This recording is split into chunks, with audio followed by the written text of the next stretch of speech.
My wife hit a $9 million jackpot, and the very next day she told me our marriage was over.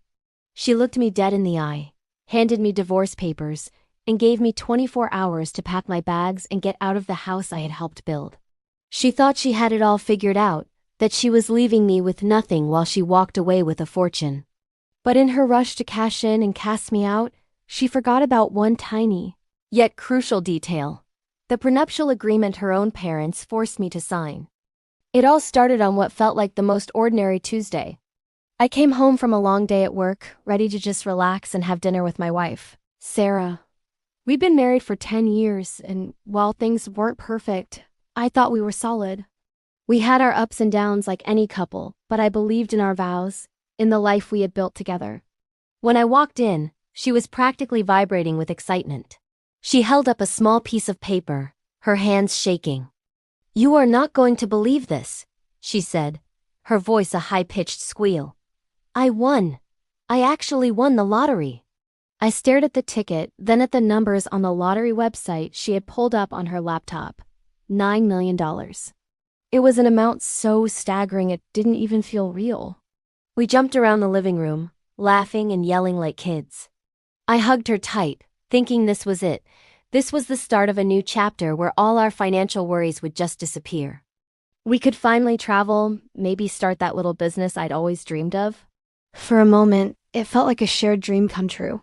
But the next morning, the dream turned into a nightmare. I woke up to find Sarah already dressed, sitting at the kitchen table with a folder in front of her. The joyful woman from the night before was gone, replaced by a cold stranger. "We need to talk," she said, her tone flat and devoid of any warmth. She pushed the folder across the table. There were divorce papers. I was so confused. I actually laughed at first, thinking it was some kind of bizarre joke. "What is this?" I asked, my smile fading as I saw the seriousness in her eyes. "It's exactly what it looks like," she replied coolly. "I'm leaving you. The winnings are mine. The house is in my name, and you have until tomorrow to leave."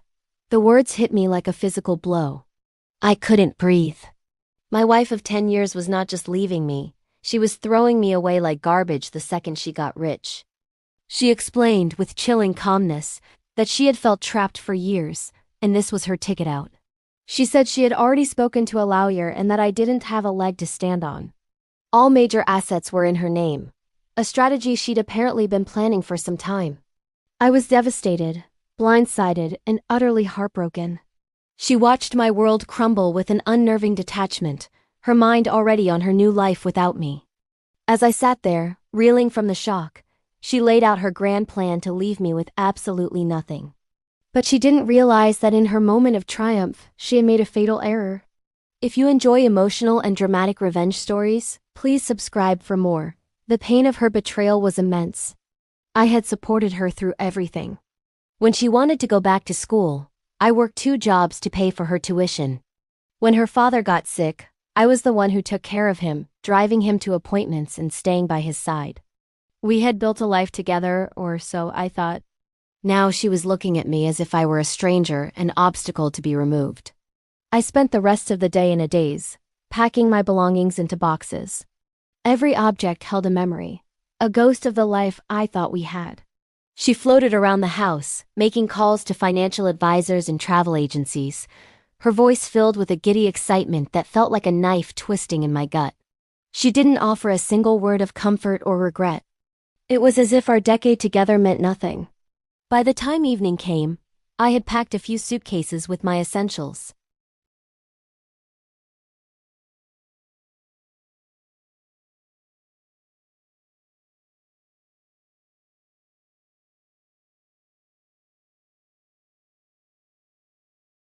Her parents, who were quite wealthy, had been deeply suspicious of me when Sarah and I decided to get married.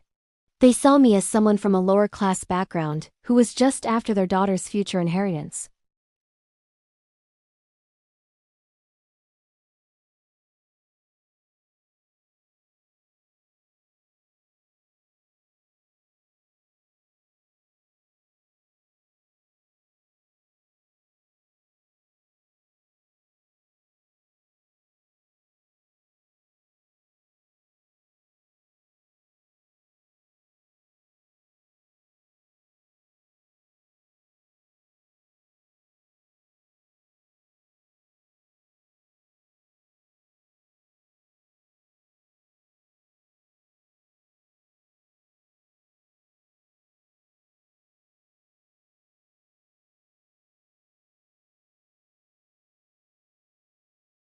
And the formula was heavily skewed in favor of the lower-earning spouse. At the time, that was meant to protect her from me. But for the past 5 years, I had been the primary breadwinner while she pursued her passions. Suddenly, the roles were reversed. The very document meant to protect her from a gold digger was now my ultimate protection. I calmly walked back into the living room where she was browsing luxury car websites. I didn't yell or break down. I simply said, "Sarah, I think you need to call your lawyer again. And you might want to take another look at the prenuptial agreement your parents made me sign." The smug look on her face faltered for a second, replaced by confusion. "The prenup? What about it that protects my assets?" she said dismissively. I just smiled, a sad, tired smile. "Read it again," I said softly. "Read Clause 7B very carefully." Then I picked up my suitcases and walked out the door for the last time. I spent the night at a friend's place, my mind racing but a strange sense of calm settling over me. The next morning, I contacted my own lawyer.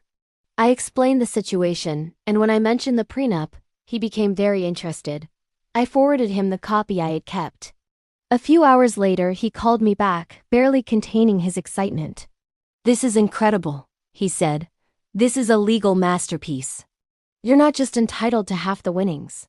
According to this, you're entitled to a significantly larger portion, plus substantial alimony based on the disparity in your new financial statuses." The fallout was swift and spectacular.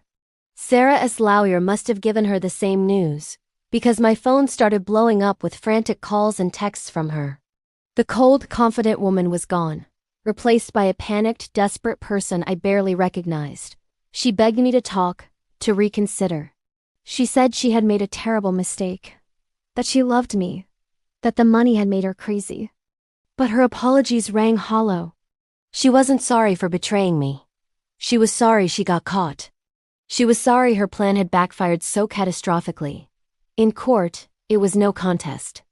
The judge upheld the prenup without question.